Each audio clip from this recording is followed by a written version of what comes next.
ಶಾರದೋತ್ಸವ ಗಲಾಟೆಗೆ ಪಿಎಸ್ಐಗಳಾದ ಕೃಷ್ಣ ಮತ್ತು ಸಂತೋಷ್ ಅವರೇ ನೇರ ಕಾರಣ ಎಂಬುದಾಗಿ ಬಿಜೆಪಿ ಮುಖಂಡ ಹಾಗೂ ಉಳ್ಳಾಲ ಮೊಗವೀರ ಸಮಾಜದ ಅಧ್ಯಕ್ಷ ಯಶವಂತ್ ಅಮೀನ್ ಆರೋಪಿಸಿದ್ದಾರೆ.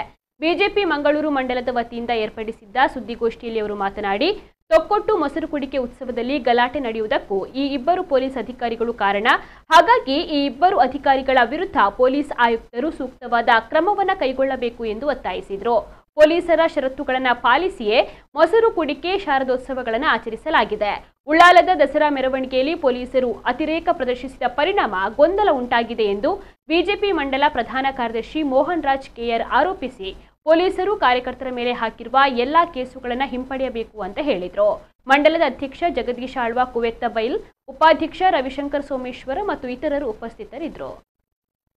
1 ಗಂಟೆಯ ತನಕ ಒಳ್ಳೆಯ ರೀತಿಯಲ್ಲಿ ಸಾಗಿದಂತ ಮೆರವಣಿಗೆಯ ಸಂದರ್ಭದಲ್ಲಿ ಏಕಾಏಕಿಯಾಗಿ ಬಂದು ಯಾರ ಒತ್ತಡದಲ್ಲಿ ಈ ಕೆಲಸ ಪೊಲೀಸರು ಮಾಡಿದ್ದಾರೆ ನಂಗೆ ಗೊತ್ತಿಲ್ಲ, ಬಟ್ ಕಾಣದ ಕೈಗಳ ಎತ್ತಡದಿಂದ ಪೊಲೀಸರು ಈ ಕೆಲಸ ಮಾಡಿದ್ದಾರೆ ಅಂತ ನನ್ನ ಅನಿಸಿಕೆ.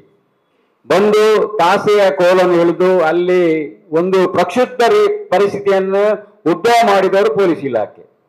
ಈ ಸಂದರ್ಭದಲ್ಲಿ ಅಲ್ಲಿರ್ತಕ್ಕಂಥ ಹಿಂದೂಗಳಿಗೂ ಪೊಲೀಸ್ ಅಧಿಕಾರಿಗಳ ನಡುವೆ ಮಾತುಕತೆ ಆದದ್ದು ನಿಜ.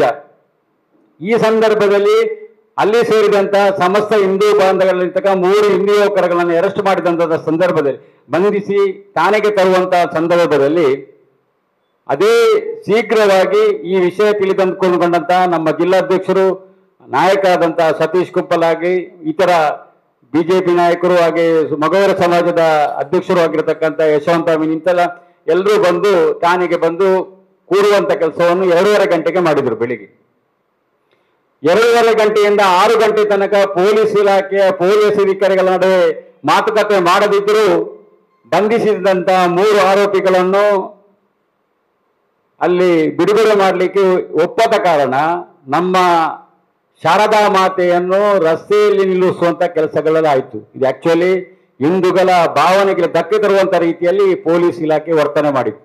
ಒಬ್ಬ ವ್ಯಕ್ತಿಯನ್ನ 5-6 ಪೊಲೀಸ್ ಯೂನಿಫಾರ್ಮ್ ಅಲ್ಲಿದ್ದವರು ಎತ್ತುಕೊಂಡು ಹೋಗ್ಲಿಕ್ಕೆ ಆ ಸಂದರ್ಭದಲ್ಲಿ ಆ ಮಾಬಳ್ಳಿ ಪ್ರಯತ್ನ ಬರ್ತಾರೆ.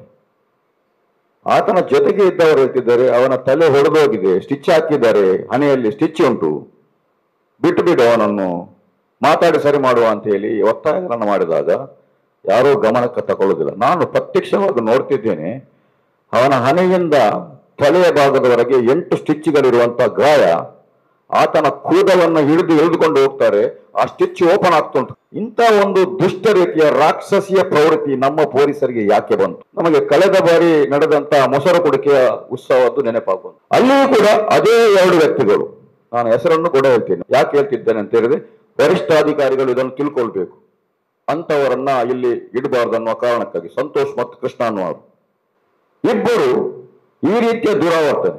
ತಾಸೆ 2 ಭಾಗದಲ್ಲಿ ಮಾತ್ರ ಉಪಯೋಗ ಆಗುವಂಥದ್ದು ಗೊತ್ತಿರಲಿ ನಿಮಗೆ. ಒಂದು ದೈವದ ಕೋಲ ನೇಮೋತ್ಸವದಲ್ಲಿ, ಮತ್ತೊಂದು ಹುಲಿವೇಷದಲ್ಲಿ. ಹುಲಿವೇಷ ಹಾಕುವುದು ಯಾಕಂತ ಹೇಳಿದ್ರೆ ಆತ ಹರಕ್ಕೆ ಸಲ್ಲಿಸುವಂಥದ್ದು ದೇವಿಗೆ, ಅಂದ್ರೆ ದೈವಿಕ ಕಲ್ಪನೆ ಇರುವಂಥದ್ದು. ಆ ತಾಸೆ ಮತ್ತು ಆ ಕೋಲುಗಳಿಗೆ ಭಾವನಾತ್ಮಕ ಸಂಬಂಧ ಹಿಂದೂ ಸಮಾಜದಲ್ಲಿದೆ. ಈ ರೀತಿ ಇರುವಾಗ ಅದರ ಭಾವನೆಗೆ ಕೈ ಹಾಕಿ ಅದನ್ನು ಹುರಿದು ಕಟ್ ಮಾಡಿ ಬಿಸಾಡುವಂಥದ್ದು.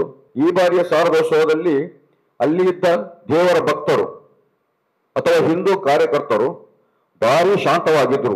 ಹೇಗೆ ಶಾಂತವಾಗಿದ್ರು ಅಂದ್ರೆ, ಈ ಹಿಂದೆ ಕಂಪೇರ್ ಮಾಡಿದ್ರೆ ಹಿಂದೆ ಟಾಬ್ಲರ್ ಎದುರುಗಳಲ್ಲಿ ಕುಣಿದಾಡುವ ಕುಪ್ಪಳಿಸುವಂತ ಯುವಕರಿದ್ರು, ಆದ್ರೆ ಈ ಬಾರಿ ಆಗಿರ್ಲಿಲ್ಲ, ಶಾಂತವಾಗಿ ಹೋಗ್ತಿದ್ರು.